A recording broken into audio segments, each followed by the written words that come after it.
வணக்கம். சித்தக்கேர் உணவே மருந்து மருந்தை உணவு. நம்ம எப்போதுமே நம்ம கிட்ட உள்ள ஒரு உணவோட மேலை நாட்டு உணவு மற்றவங்களோட உணவு, அதாவது வேற ஸ்டேட்டோட உணவாக இருந்தாலும் சரி, வேற நாட்டோட உணவாக இருந்தாலும் சரி, அதை ரொம்ப விரும்பி சாப்பிடுவோம். ஏன்னா எப்பயாவது ஒரு தடவை தான் அதை சாப்பிட முடியுங்கிற பட்சத்தில் அதை ரொம்பவே விரும்பி சாப்பிடுவோம். அது நமக்கு ஒத்துக்குதா இல்லையா அப்படிங்கிறத நம்ம பார்க்குறதே கிடையாது.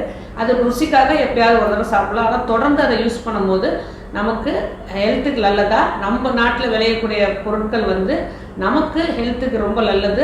அப்படிதான் இயற்கை நமக்கு ஒவ்வொருத்தரையும் கொடுத்துருக்கு. ஏன்னா நம்மளோட என்வாயர்மெண்ட் ரொம்ப சூடாக இருக்கிறதால அதுக்கேற்ற உணவுகள் மட்டும்தான் இங்கே விளையும். அந்த சீதோஷ்ண நிலையில் விளையிற உணவுகள் மட்டும்தான் நமக்கு உடம்புக்கு ஒத்துக்கவும் செய்யும். இப்போ ஒரு சின்ன விஷயம், அவங்க இப்போ நார்த் இந்தியாவில் பாலக்குன்னு எல்லாத்துலேயுமே சப்பாத்திக்கு தொட்டுக்கிறதுக்கு பாலக்குன்னு ஒரு கீரை யூஸ் பண்ணுவாங்க. நம்ம இதை முருங்கைக்கீரை நீங்கள் யூஸ் பண்ணுவோம்.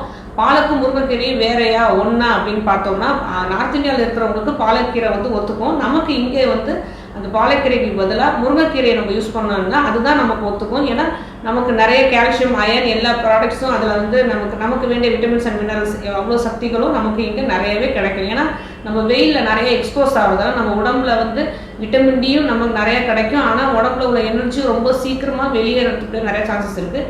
இதெல்லாம் சரி பண்ணக்கூடியதுக்கு இது கிடைக்கும். அதேமாதிரி பிஸாலேருந்து எல்லா மேலை நாட்டு உணவுகளில் கவனிச்சிங்கன்னா மேலே மிக்ஸ்டு ஹெர்ப்ஸ், இன்னும் ஒரு ஹெர்ப்ஸ் நிறையா போடுவாங்க. கவனித்து பார்த்தீங்க அப்படின்னா பேசில் அப்படின்னு ஒரு பொடியை தூவாங்க. அது ஒன்றும் இல்லை, நம்ம ஊர் துளசி. கிட்டத்தட்ட அந்த குணங்களை ஒத்து வரக்கூடிய மேலை நாட்டு ஹெர்ப்ஸுக்கும் நம்ம நாட்டு மூலிகைக்கும் உள்ள ஒற்றுமைகள் வேற்றுமைகள் அப்படின்னு எடுத்துக்கலாம். அவங்க பேசில் லீவ்ஸ்ன்னு சொல்கிறத நம்ம நாட்டு துளசி இலை.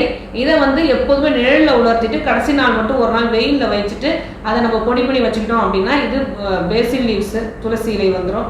அடுத்தது ஓரிகானோ அப்படின்னு சொல்லுவாங்க.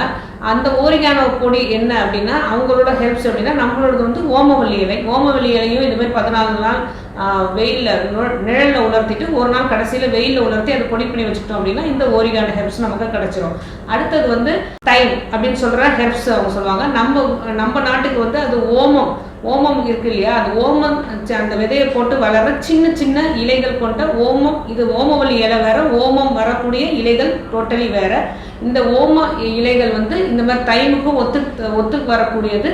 ஏன்னா தைம் அதிகமான வாசனை தரக்கூடிய ஒரு இலையா அமையும். ஓமத்தால் விளையக்கூடிய அந்த சின்ன சின்ன இலைகள் ஹெர்ப்ஸ் நமக்கு அதிக சத்து தரக்கூடியதாக இருக்கும். இது மாதிரி அப்புறம் அவங்க கொடுத்தது பார்ஸ்லே லீவ்ஸ் அப்படின்னு சொல்கிறது நம்ம ஊர் கொத்தமல்லி கீரை. இந்த மாதிரி ஹெர்ப்ஸை நம்ம நிழலில் உலர்த்திட்டு அப்புறம் முறையாக வெயிலையும் உலர்த்தி நம்ம பொடி பண்ணி வச்சுக்கிட்டோம் அப்படின்னா இந்த ஹெர்ப்ஸை நம்ம யூஸ் பண்ணிக்கிட்டோம் அப்படின்னா அவங்களும் ஹெர்ப்ஸ் யூஸ் பண்ணாமல் இல்லை, அவங்க நிறையவே அங்கே நாட்டில் விளையிற அவங்களோட மூலிகைகளை யூஸ் பண்ணி தான் அவங்களோட உணவு பழக்க வழக்கமே இருந்திருக்கு. அதனால தான் அவங்க ஹெல்த்தியாக இருக்காங்க. நம்மளும் நம்ம நாட்டில் விளையிற ஹெர்ப்ஸை நம்ம உணவுகளில் யூஸ் பண்ணிக்கிட்டு வந்தோம் அப்படின்னா நம்மளும் ஆரோக்கியமாக வளர்கிறதுக்கு நிறைய சான்சஸ் இருக்குது. அதனால் கவனமாக இருக்கணும்.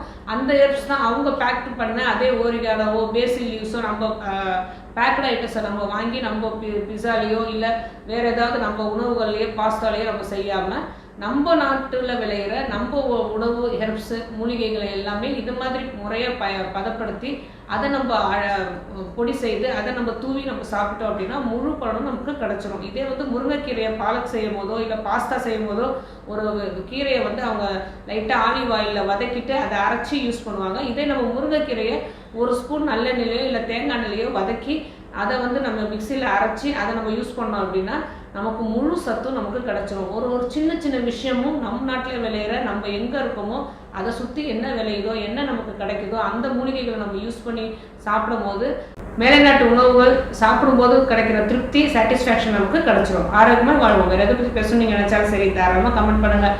உங்களுக்கு எந்த நோயாக இருந்தாலும் சித்தாக்கரை அணுகுங்க.